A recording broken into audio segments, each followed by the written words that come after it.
हुए 2027 विधानसभा चुनाव से पहले सियासत उस समय भावुक मोड पर पहुंच गई जब निषाद पार्टी के प्रमुख और कैबिनेट मंत्री डॉक्टर संजय निषाद मंच पर भाषण देते देते फूट फूट कर रो पड़े।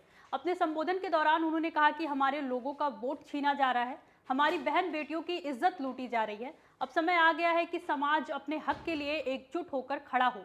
उनके इस भावुक बयान ने वहां मौजूद हजारों समर्थकों को भी भावुक कर दिया और इस पूरे घटनाक्रम को 2027 चुनाव से पहले निषाद समाज की राजनीतिक लामबंदी से जोड़कर देखा जा रहा है। इससे पहले डॉक्टर संजय निषाद ने गोरखपुर में 3000 बाइकों की बड़ी रैली निकालकर चुनावी अभियान का शंखनाद किया, जिसमें वे खुद बुलेट से आगे आगे चलते नजर आए और समाज को एकजुट होने का संदेश दिया। उन्होंने साफ कहा कि ये रैली नहीं, रेला है। मेरा समाज अपने हिस्से और अधिकार के लिए सड़क पर उतर चुका है और 2013 से लगातार अपनी आवाज उठा रहा है। अपने भाषण में उन्होंने सपा और बसपा पर भी निशाना साधते हुए कहा कि सपा ने हमारी पढ़ाई छीनी और बसपा ने हमारी रोजी रोटी छीनी। अब हमारा जो हक बेईमानी से छीना गया है वो वापस मिलना चाहिए। इसी दौरान उन्होंने निषाद समाज की प्रमुख मांगों को भी मंच से जोरदार तरीके से उठाया और कहा कि मछुआरा, केवट, कश्यप, बिंद, मल्ला, निषाद और तुरहा जैसे पारंपरिक जल आधारित समुदायों को अनुसूचित जाति यानी एससी श्रेणी से में शामिल किया जाए। नदी, बालू और पुश्तैनी घाटों पर निषाद समाज के पारंपरिक अधिकार बहाल किए जाएं।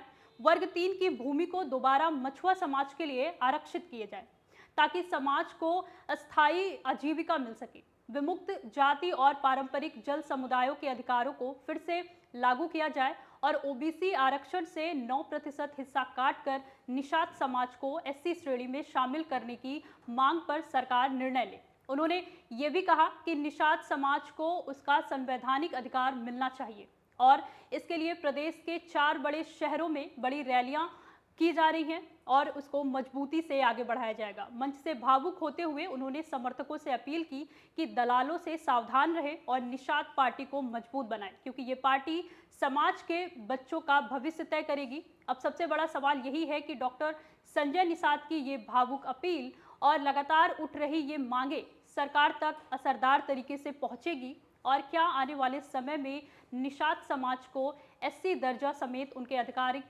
अधिकार मिल पाएंगे या फिर ये मुद्दा 2027 चुनाव की राजनीति का बड़ा केंद्र बनने जा रहा है।